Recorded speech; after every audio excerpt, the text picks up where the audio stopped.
அம்மா, தாத்தா இவ்வளவு நாள் கழிச்சு பேசிருக்காருன்னா ரொம்ப சந்தோஷமா இருக்குமா? எல்லாம் நான் வந்து கேள்வி கேட்டதால தானே தெரிஞ்சுக்கோங்க. உண்மைதான். இப்பதான் உன் திறமையை பத்தி நியூஸ்ல கூட போட்டாங்க. அம்மா, நிலைமை சரியாகிற வரைக்கும் இங்கே இருக்கலாமா? ஏய், உன் சேட்டை எல்லாம் மூட்டை கட்டி வச்சுட்டு ஒழுங்கா அம்மா சொல்றபடி கேட்டு இது உன் வீடு நினைச்சு அமைதியா இருக்கணும். புரியுதா? ஹலோ, நான் ஒன்னும் சேட்டை பண்றவலாம் இல்ல. நான் கொஞ்சம் ஸ்ட்ரைட் ஃபார்வர்ட், அவ்வளவுதான். என் கேள்விகளுக்கு உங்ககிட்ட பதில் இல்லன்றதுனால தானே என் மேல இவ்ளோ கோவப்படுறீங்க. அதெல்லாம் சரி. இது என்ன, என் அம்மா வீடா இல்ல என் பாட்டி வீடா? நான் ஏன் வீடுன்னு நினைச்சுக்கிறதுக்கு? ஆமா, இது உங்க அம்மா வீடுதான்.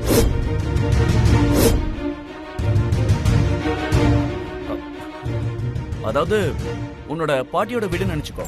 என்னோட இல்லாத எதையுமே நான் என்னோடதுன்னு நினைக்க மாட்டேன். அதே மாதிரிதான் என்னோடது எதையுமே மத்தவங்களுக்கு நான் ஒரு நாளும் விட்டு தர மாட்டேன். உங்களுக்கும் எனக்கும் இனி என்ன சம்பந்தம் இருக்கு? இருக்கிற கொஞ்ச நாளும் நான் இப்படியே இருந்துட்டு போயிடுறேன்.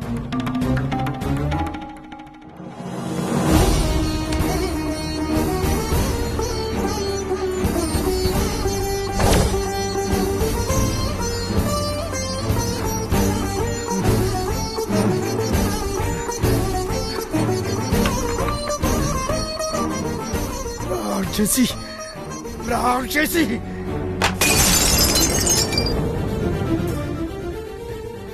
உன்னாலதான் தேவதை மாதிரி இருந்த சுபத்ராவோட வாழ்க்கை நாசமா போயிடுச்சு.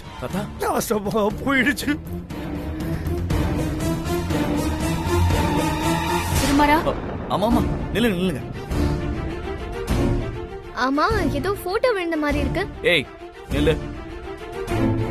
நான் பாத்துக்கிறேன், நீ பேசாம போ. அம்மா, நீங்க ஆதிராவை கூட்டு போங்கம்மா. வா.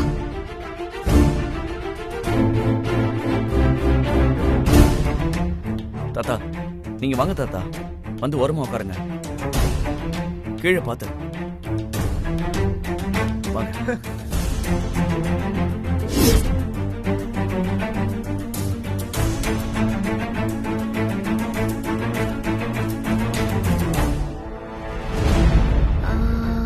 அந்த போட்டோல இருந்தது யாரோ எனக்கு தெரிஞ்சவங்க மாதிரி தான் இருந்தது. அந்த கண்ணாடி உடைஞ்சதால சரியாவே பார்க்க முடியல. நான் போய் பார்த்துட்டு வரேன். ஆதிரா, நில்லு. அந்த வீட்ல என்ன கஷ்டப்படுத்துற மாதிரி இங்க திருமாறனை கஷ்டப்படுத்த நினைக்காத. உனக்கு தெரிஞ்சவங்க இங்க எப்படி இருப்பாங்க யோசி. தேவையில்லாத கேள்வி கேட்டு இங்க யாரையும் கஷ்டப்படுத்தாத. அமைதியா இரு. ஏற்கனவே தாத்தாவுக்கு உடம்பு வேற சரியில்லை. பெரியவங்களை வேணும்னே அசிங்கப்படுத்துறதுக்கு நான் ஒன்னும் அவ்வளவு அறிவில்லாத பொண்ணு கிடையாது. ஆமா, அது இருக்கட்டும். நான் மதியழகன் வெண்ணிலாவோட பொண்ணுன்னு தெரிஞ்சதும் உங்க வீட்ல இருக்கிறவங்க எதுக்கு அவ்வளவு ஷாக் ஆனாங்க? என் அம்மா அப்பாவை உங்க வீட்ல இருக்கிறவங்களுக்கு ஏற்கனவே தெரியுமா? எப்படி தெரியும்? ஓ, எங்க அப்பா அம்மாக்கு நடுவுல வந்து அவங்க ரெண்டு பேரையும் பிரிச்சது உங்க வீட்ல இருக்கிறவங்களுக்கு தெரியும் போல. அதனாலதான் என்ன மட்டும் வெளியே அனுப்பாம உன்னையும் சேர்த்து அனுப்பியிருக்காங்க. அதானே? நிஜமாவே உன்னை கோவத்துலதான் அனுப்புனாங்களா இல்ல முன்னாடி மட்டும் நாடகம் ஆடுறாங்களா? எங்க அம்மாவுக்கு போய் பேசுறது நாடகம் ஆடுறது அப்படின்னா என்னன்னு கூட தெரியாது. அப்ப நீயும் என்ன மாதிரி யாரும் இல்லாம நடுத்தருல நிக்கிற, அப்படிதானே? மனுஷங்க பாவம் பண்ணா அவங்க செத்து போனதுக்கு அப்புறம் கடவுளுக்கு தண்டனையா அவங்கள நரகத்துக்கு அனுப்புவாங்கன்னு சொல்லுவாங்க. ஆனா இப்பெல்லாம் தப்பு பண்றவங்களோட பாப்புலேஷன் அதிகமாயிட்டே போறதுனால உட்காந்து கணக்கு பாக்குறதுக்கு பதிலா கடவுள் அப்பப்ப தண்டனை கொடுத்து கணக்கெல்லாம் தீர்த்துடுறாரு போல. என்னம்மா, ஆதிரா என்ன சொல்லிட்டு இருக்கா? பேசிட்டு இருக்கோம். நீ பேச மாட்ட, பேசிய சாகடிப்ப. உங்க பாராட்டுக்கு ரொம்ப நன்றி. ஏய் ஆதிரா, அம்மா, நான் போய் சாருமதியை கூட்டிட்டு வரேன். எங்க கூட்டிட்டு போறதா சொல்லி கூட்டிட்டு வருவ திருமாரா? உங்களை பத்தி எதுவும் சொல்ல மாட்டேமா. நான் வேற ஏதாவது காரணம் சொல்லி சாருமதியை கூட்டிட்டு வரேன். எங்க அம்மாவுக்கு தெரிஞ்சா என்ன பிரச்சனை பண்ணுவாங்கன்னு எனக்கு தெரியாதா என்ன? சரிம்மா, நான் போயிட்டு வந்துடுறேன்.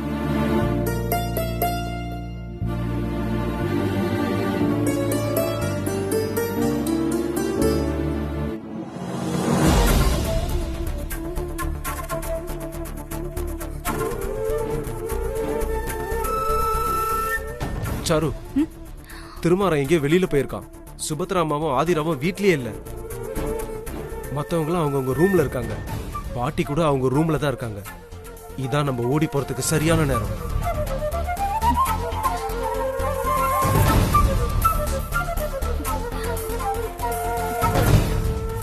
இதுக்கு மேல யோசிக்கிறதுக்கு ஒண்ணும் இல்ல சாரு.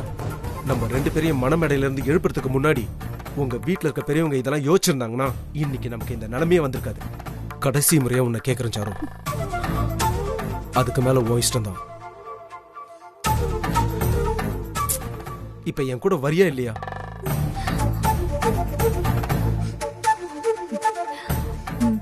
சரி வரேன், கிளம்பலாம்.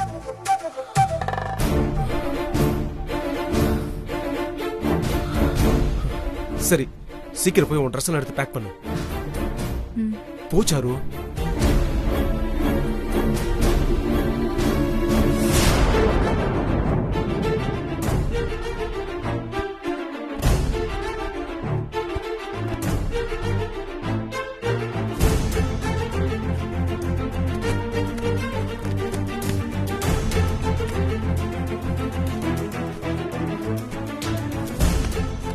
சாரு, திருமாரம் வரத்துக்குள்ள நம்ம இங்க கிளம்பி போகணும். நான் போய் என் ட்ரெஸ் எல்லாம் பேக் பண்ணிட்டு வந்தேன். சரியா? சரி.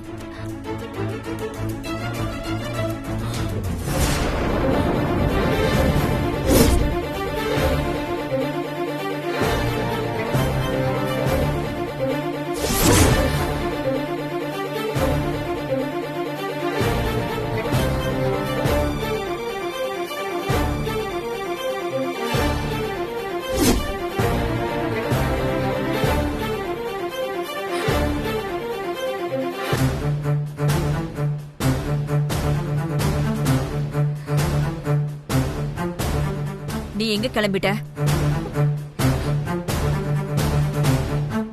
என்ன நடக்குது இங்க? 2 பேரும் ஏன் அமைதியா இருக்கீங்க? சொல்லுங்க. உனக்கு சாருமதி கூட என்ன வேலை? எங்க போலான்னு பேசிட்டு இருந்தீங்க?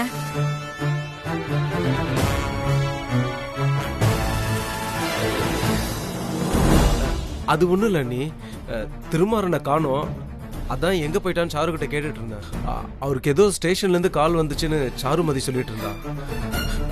ஆமா தானே சாருமதி? ஆமா அத்தை.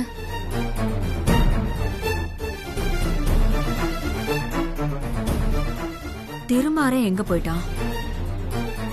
ரொம்ப நேரமா ஏன் கண்ணிலையும் படலையே. இங்கதாம்மா இருக்கேன்.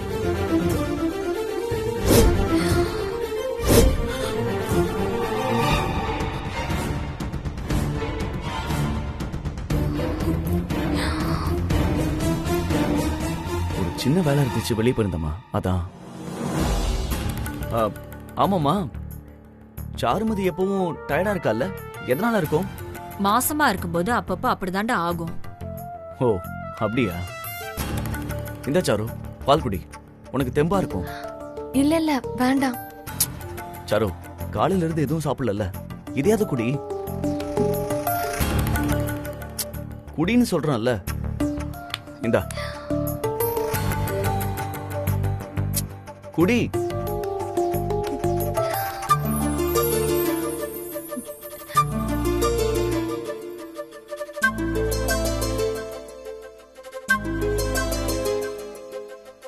என்ன மன்னிச்சிருச்சாரோ, பால் குடிச்சா வாந்தி வர மாதிரி அதுல ஒரு மாத்திரையை கலந்துருக்க.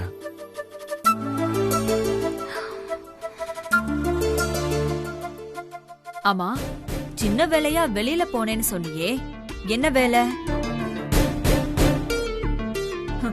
சுபத்ராவை தேடி கண்டுபிடிச்சு வீட்டுக்கு வாங்கன்னு சொல்றதுக்கா? அம்மா, எதுக்குமா எப்ப பார்த்தாலும் சந்தேகப்பட்டு கேட்டுட்டு இருக்கீங்க? உன்னை பத்தி எனக்கு தெரியாதா? எல்லா அனுபவம் தான்.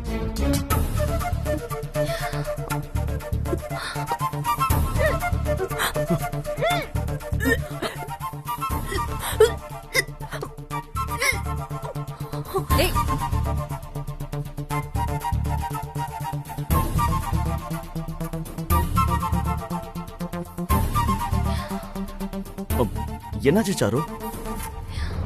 சரி இரு, நான் டாக்டர் கால் பண்றேன்.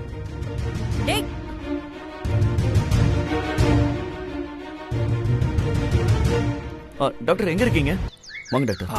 நான் சொன்னது அப்படியே வீட்டுல சொன்னா சரிப்பா சொல்லி. டாக்டர் வாங்க. சாரு உட்காரு.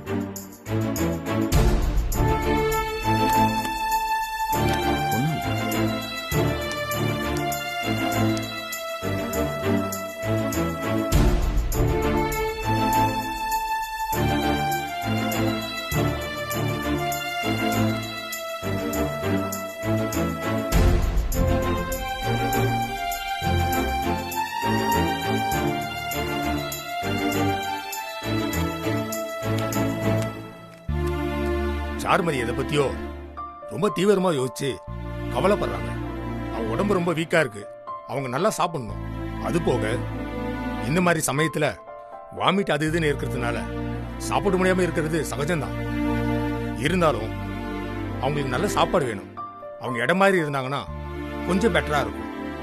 கொஞ்சம் அமைதியா இருக்கிற ஹில் பிளேஸ் இங்க எங்கேயாவது கூட்டு போயிட்டு வாங்க. கண்டிப்பா டாக்டர்.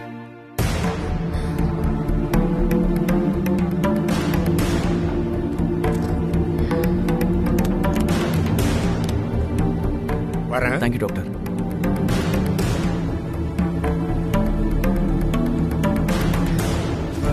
திருமாரா, நீ கூப்பிட்ட உடனே டாக்டர் எங்க இருந்து வந்தாரு? இல்லம்மா, சாருமதி ரொம்ப டயர்டா இருந்தான்னு நான் தான் வர சொல்லியிருந்தேன். நான் போன் பண்ணும்போது டாக்டர் வீட்டுக்கு தான் வந்துட்டு இருந்தாரா.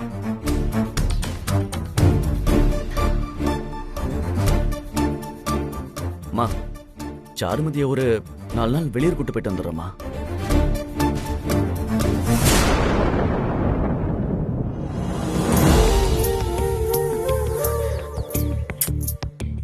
அந்த வீட்லயாவது சிக்னல் 1-2 பாயிண்ட் இருக்கும்.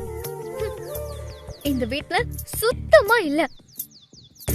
இந்த போலீஸ்காரன் என்னமோ கைதிங்களை ஜெயில அடைச்சு வைக்கிற மாதிரி என்ன இப்போ இந்த வீட்ல அடைச்சு வச்சுட்டு போயிட்டாரு.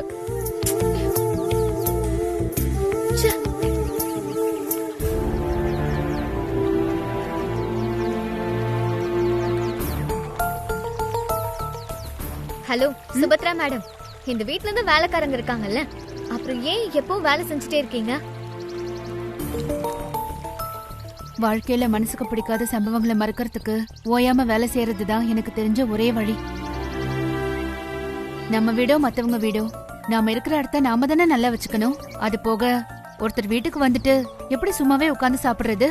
ஐயோ சுபத்ராமா, போதும் போதும். கேட்டதுக்காக நீங்க பாட்டுக்கு பேசிக்கிட்டே போறீங்க. இந்த வீட்ல சும்மா உட்கார்ந்து சாப்பிடாத, ஏதாவது வேலை செய்யணும்னு சொல்லி என்னைய வேலை வாங்கிடுவீங்க போல இருக்கு. என்னால வேலை செய்ய முடியாது. என்ன வேலை செய்ய சொன்னீங்கன்னா திருமாறன் கிட்ட சொல்லி உங்களை அரெஸ்ட் பண்ணி ஜெயில போட சொல்லிடுவேன். ஆமா, திருமாறன் எங்க? இன்னும் காணும். அவங்க அம்மா கூப்பிட்டதா சொன்னீங்க. ஒருவேளை உங்க அம்மா சாரதா நம்ம 2 பேரையும் இந்த வீட்டுக்கு கூட்டிட்டு வந்தது தெரிஞ்சு அவரை புடிச்சு திட்டிட்டு இருக்காங்களோ என்னவோ. இந்த போலீஸ் வேலையெல்லாம் விட்டுட்டு பெரிய கிரிமினல் மாதிரி வேலை பார்த்துட்டு இருக்காரு திருமாறன்.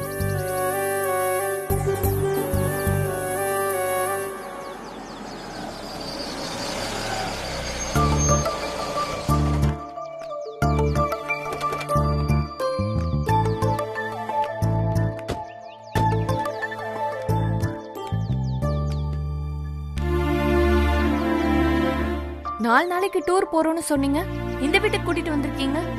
உள்ளவா சொல்றேன், வா. அம்மா, அம்மா.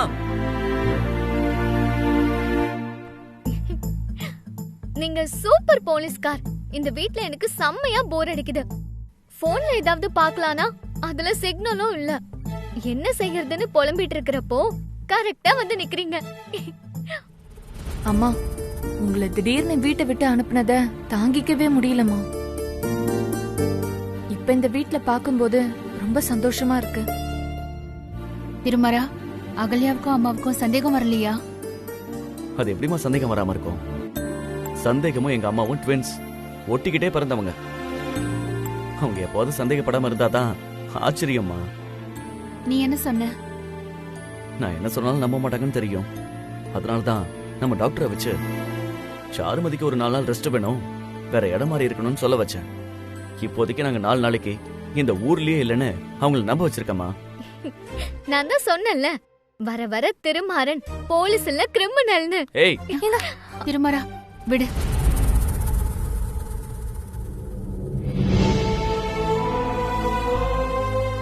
என்னாச்சுமா?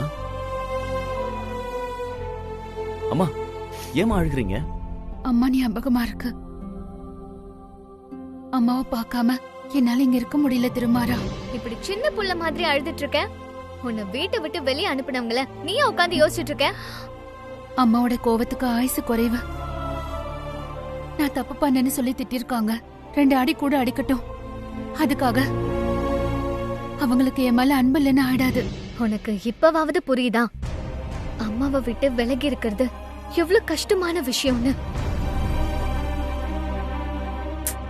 ஷோ சரி, அதை விட எனக்கு தினமும் உன் கூட இதே பிரச்சனை தானே.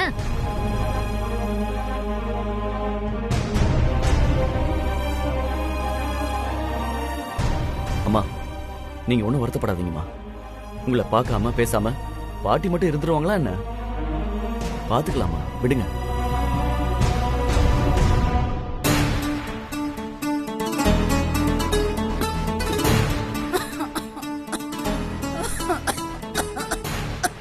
சுபத்ரா, சுபத்ரா, கொஞ்சம் தண்ணி எடுத்துட்டு வாமா.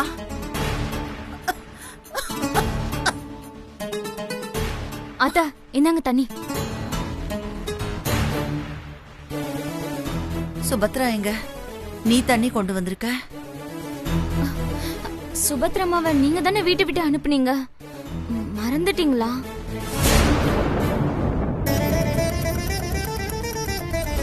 உன்ன மாதிரி ஆளுக்கு இந்த வீட்ல இடம் இல்ல.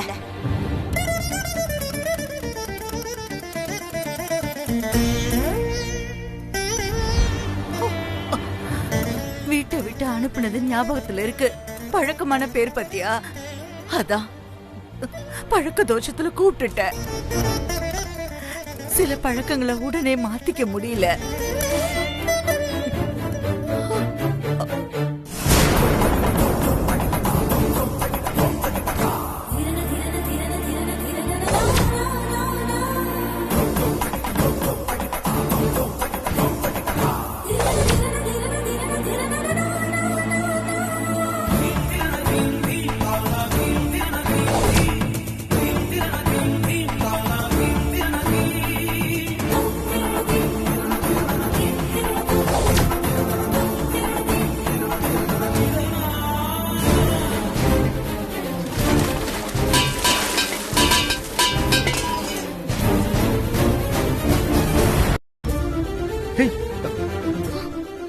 என்னாச்சு சரண்யா?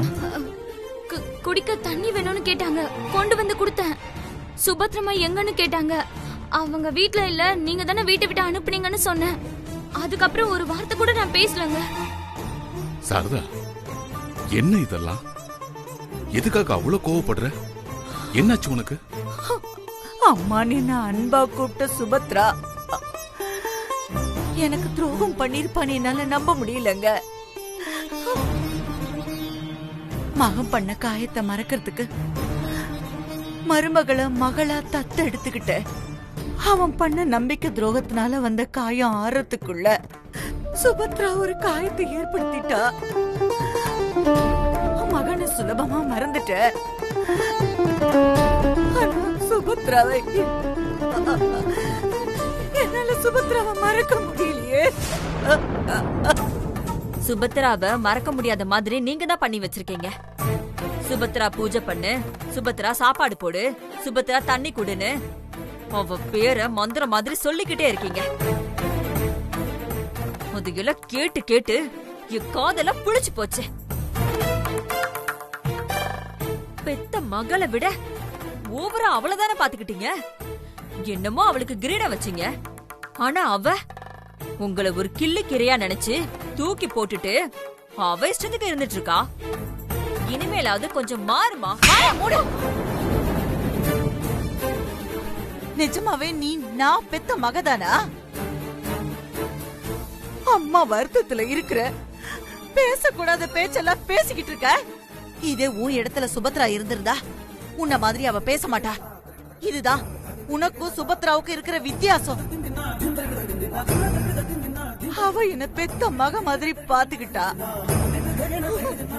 நீதான் இந்த வீட்டுல யாரோ மாதிரி நடந்துக்கிற.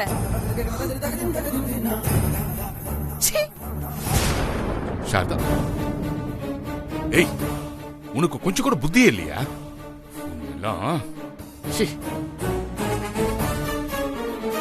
சுபத்ரா அந்த வீட்ல எல்லாரையும் நல்லா பாத்துக்கிட்டு எல்லார்கிட்டயும் பிரியமா இருக்கும்போது சரி நல்ல பொண்ணு அப்படின்னு நினைச்சேன். ஆனா ஏன் இடத்தையே எடுத்துப்பான்னு நான் ஒரு நாளும் நினைச்சு கூட பார்க்கல. இப்ப வீட்ல இருந்து அனுப்பிட்டேன். இன்னும் என்ன, என் அம்மா மனசுல இருந்து அனுப்பணும், அவ்வளவுதானே. அதையும் சீக்கிரம் நான் செய்வேன்.